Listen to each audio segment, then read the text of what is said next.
Okay, so remember, I'm going to put this here. Remember this.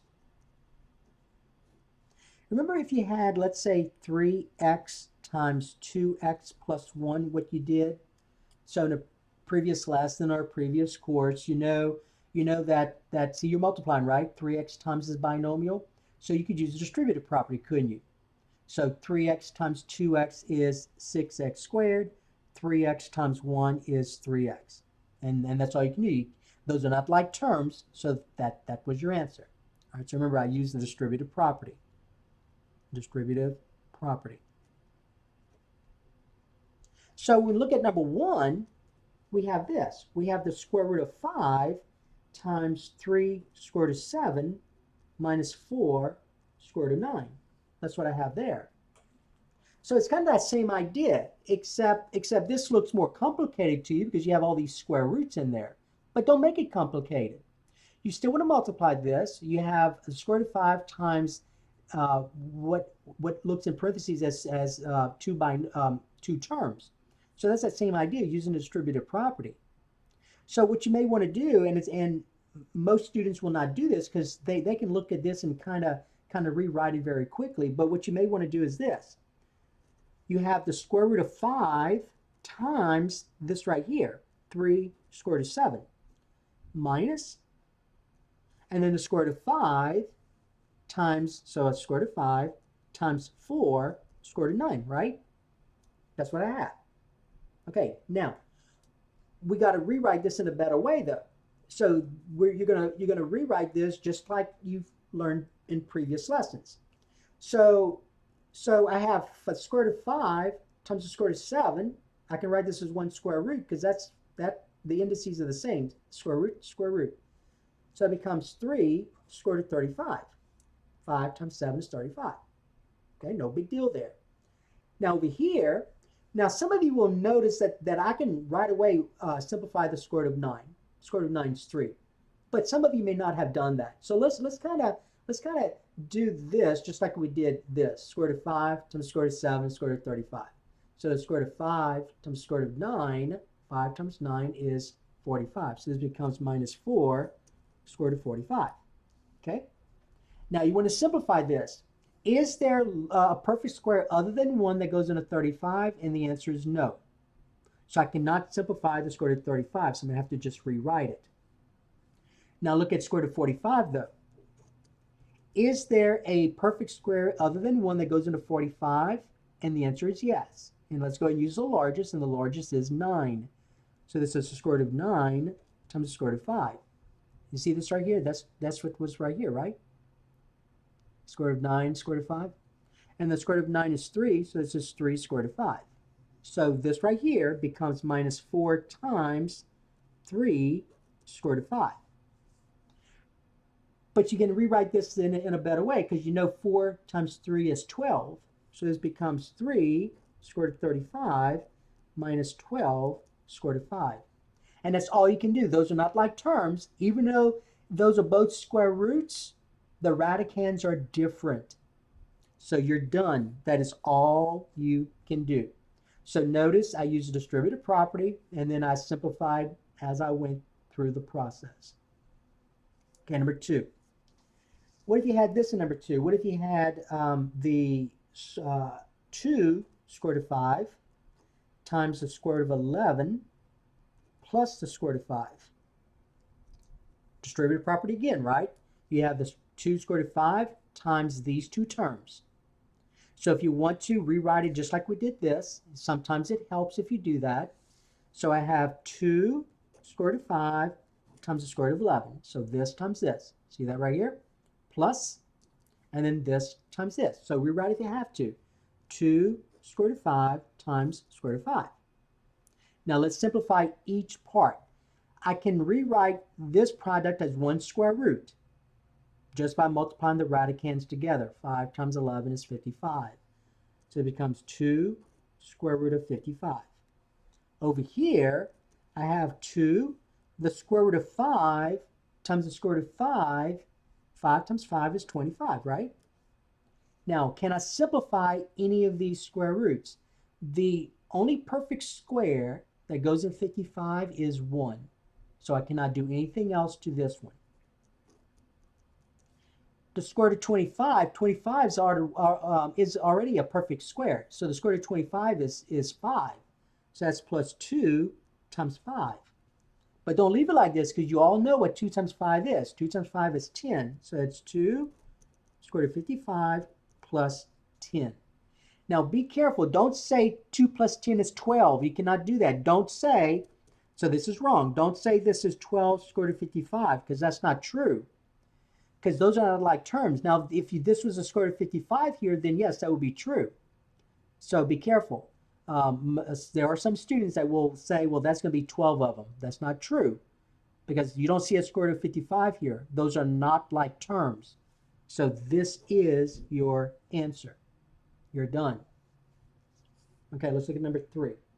Number 3, I have the square root of 2 times the square root of 2 minus 3 square root of 10. Same thing. You're taking the square root of 2 and you're going to multiply each of those terms inside the parentheses by that. So let's rewrite this. So you say this times this. So square root of 2, square root of 2. If you need to rewrite this little part here, then do that. It helps. Minus, and then the square root of 2 times 3 square root of 10. Now let's rewrite this. I know the square root of 2 times the square root of 2, I can write as 1 square root. That's the square root of 4. 2 times 2 is 4. Minus the square root of 2 times the square root of 10 is the square root of 20. 2 times 10 is 20. So that's 3 square root of 20. All right, now don't leave it like this because you know you can simplify the square root of 4. The square root of 4, 4 is a perfect square. The square root of 4 is 2. So that's 2 here. Minus, now look at this, square root of 20. What perfect square goes into 20, the largest? And that's 4, isn't it? So it'll be the square root of 4 times the square root of 5. And then the square root of 4 is 2, so that's 2 square root of 5. So the square root of 20 is this. So I'm going to rewrite this right here as 3 times 2 square root of 5. Because the square root of 20 is this. But 3 times 2 is 6. So this becomes 2 minus 6 square root of 5. And that's your answer. Don't combine those. Those are not like terms. See, this has the square root of 5 in it. This does not. So those are not like terms. That's all you can do. You're done. Don't say 2 minus 6 is a negative 4. That's incorrect. Those are not like terms. All right, let's do number 4. Okay, number 4, let's suppose you had this for number 4. So number 4, you have 4 square root of 2 times 3 square root of 2 plus 5 square root of 14. So 4 square root of 2 times 3 square root of 2 plus 5 square root of 14. Same thing, you're using distributive properties. You're going to take this and you're going to multiply by each of these. So 4 square root of 2 times the first, 3 square root of 2. All right, so this times this. That's all you see here. Plus, and then do the same thing here. 4 square root of 2 times 5 square root of 14. Okay? Now, let's simplify each part.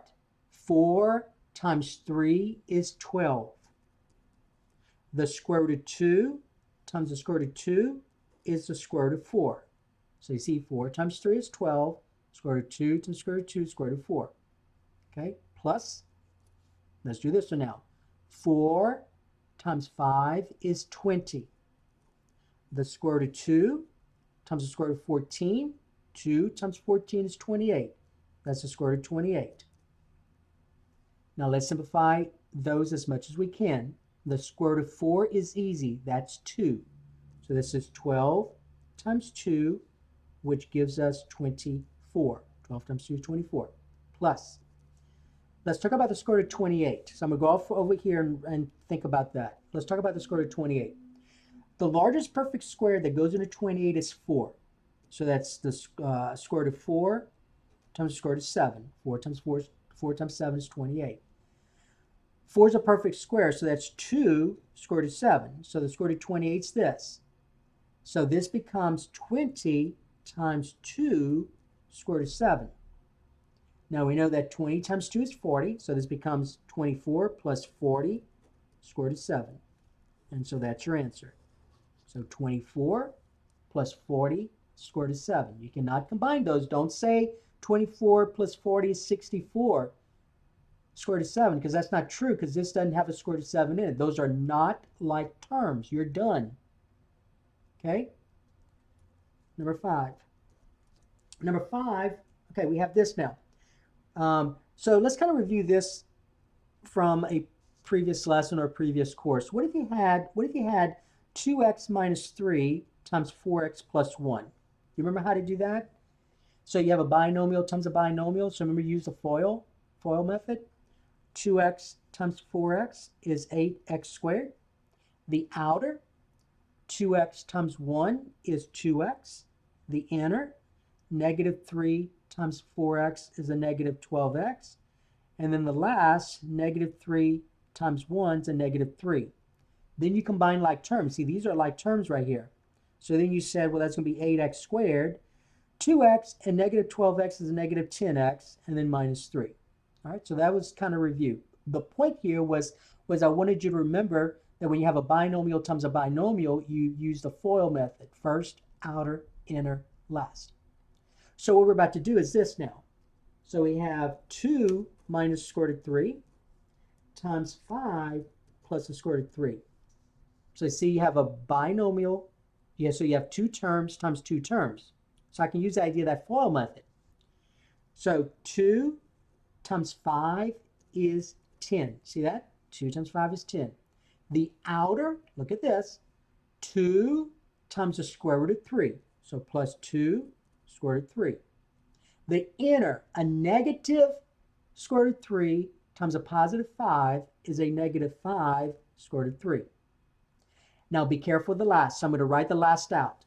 You have a negative times a positive. See the last? A negative times a positive is a negative. The square root of 3 times the square root of 3. This is what you have. Okay? Square root of 3 times the square root of 3. So first, outer, inner, last. I want you to notice so far this. You see these right here? I can combine these, couldn't I?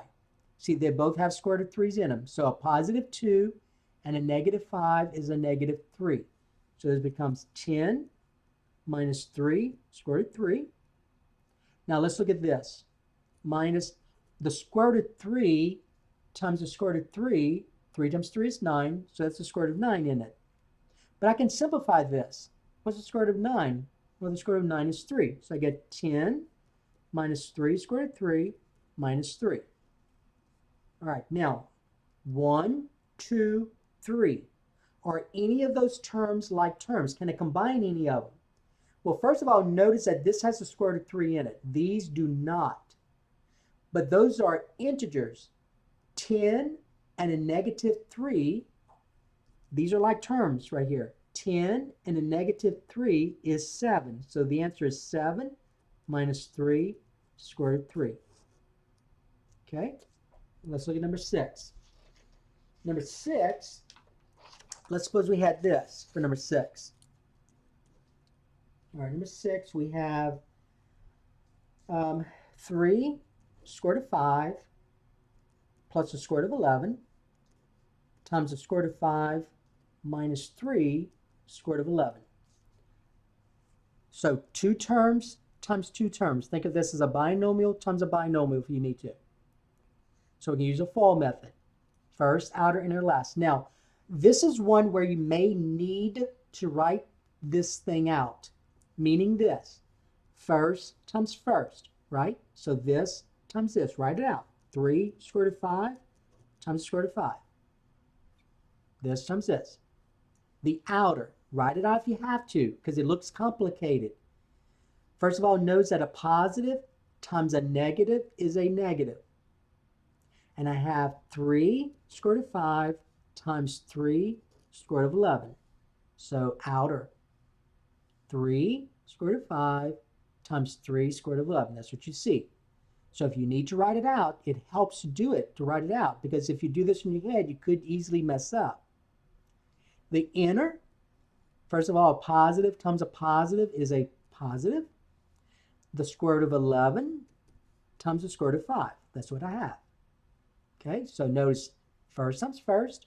So square root of 5 times square root of 5, 3 square root of 5 times the square root of 5. That's what you see here.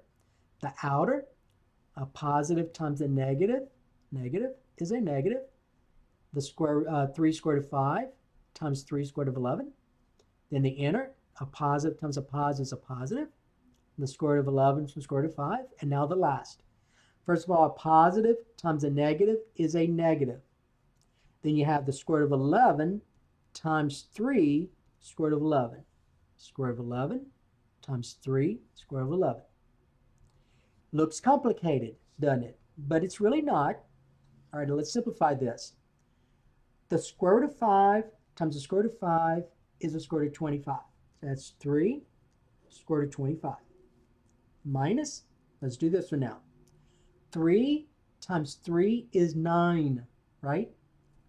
The square root of 5 times the square root of 11 is the square root of 55. Now let's do this one. The square root of 11 times the square root of 5 is a positive 1 square root of 55. 11 times 5 is 55. Now let's do this one. Minus 3 times the square root of 11 times the square root of 11. Use your calculator. 11 times 11 is 121. So that's where I'm at. So this times this is this. Square root of 3 times 3 is 9. Square root of 25 times the square root of 11, square root of 55. This is this, and then this is this. Now simplify. The square root of 25 is 5. So this becomes 3 times 5. Now I want you to notice this. Y'all agree those are like terms, right? Square root of 55, square root of 55. I have a negative 9 of them and a positive 1. That's a negative 8 square root of 55. Now look at this one. Minus 3 times 121 is a perfect square. The square root of 121 is 11. In fact, I knew it was going to be 11 because remember the square root of 11 times the square root of 11 is just 11. The square root of 5 times the square root of 5 is just 5, right? All right, now let's simplify this further. 3 times 5 is 15. Minus 8, square root of 55. And I cannot simplify the square root of 55 because the only perfect square that goes into 55 is 1. Now 3 times 11 is 33. So that's minus 33. Now I want you to notice, the only like terms here are these two. 15 and a negative 33. So use your calculator. 15 minus 33 gives you negative 18. So I get negative 18. This and this is negative 18 minus 8 square root of 55. And you can't do anything else because those are not like terms. See, that has the square root of 55. This does not. So there's your answer. So a little bit of work you had to do. This looks complicated. All right, there's a lot of little things you got to write out. It does help though. You see how I wrote out that first step right here? It helps. It helps to do that for this problem. All right, let's do one more. Let's do one more and then we'll be done with today's Zoom meeting. Okay, let's do one more. So you may see something like this, just to let you know. You may see something like this. Square root of 7 minus 3 square root of 3 squared. So you see how in number 6 I had a binomial times a binomial like that? Here you have a binomial squared. So remember what that means. So think about what that means in a previous, in algebra when you had variables. So let's say you had 2x minus 3 squared. Remember what that means? That means a binomial times itself, right? So that means 2x minus 3 times 2x minus 3. That's the same thing here. And then you use the FOIL method. Same thing here. So this becomes square root of 7 minus 3 square root of 3 times itself. That's what this means, times itself. Square root of 7 minus 3 square root of 3. And then now you just FOIL this out just like you did this. So let's go ahead and do that. So I'm gonna do this. I'm gonna write out that first step because it does help a lot of students to do this, to write it out. So first times first. The square root of 7 times the square root of 7. The outer. First of all, think about what you're doing. You have a positive times a negative, so that's gonna be a negative. Square root of 7 times 3 square root of 3. square root of 7 times 3 square root of 3. Look at the inner. A negative times a positive is a negative. 3 square root of 3 times square root of 7. This times this. That's what you see here. Now be careful of the last two terms. A negative times a negative is a positive. All right, now let's write this out. 3 square root of 3 times 3 square root of 3. All right, so first, outer, inner, last. All right, so this looks very similar to this. Now we're going to simplify along the process. We're going to go through the process and simplify. Okay, you all know that the square root of 7, square root of 7, that's just 7, right? So the radicands are the same, it's just 7. If you didn't, then multiply it out. 7 times 7 is 49. If you have to say square root of 49, then do that. But you all know that's 7. All right, let's look at this. Minus the square root of 7 times the square root of 3. That's 7 times 3 is 21, right? So that's minus 3 square root of 21. Over here, square root of 3 times the square root of 7, that's square root of 21 also. So that's minus 3 square root of 21. So this and this are the same. Now look at this. 3 times 3 is 9. So that's plus 9. The square root of 3 times the square root of 3 is the square root of 9. Okay, now here's what you have. You have this square root of 49 is 7. These are like terms. A negative 3 square root of 21 and a negative 3 square root of 21 is a negative 6 square root of 21. Plus 9 times, and the square root of 9 is 3. And I know that 9 times 3 is 27. So I have 7 minus 6 square root of 21 plus 27. And these are like terms. 7 plus 27 is 34. So you get 34 minus 6 square root of 21. And that's all you can do. Those are not like terms. So don't say 34 minus 6 is 28 and say 28 square root of 21 because that's not true. Those are not like terms. So you're done. That's the answer. Okay, so we did a lot today, guys. So that should get you through the worksheet on multiplying square roots. So there's a worksheet that looks just like this on multiplying square roots. All right. Okay, so let me go ahead and turn that one.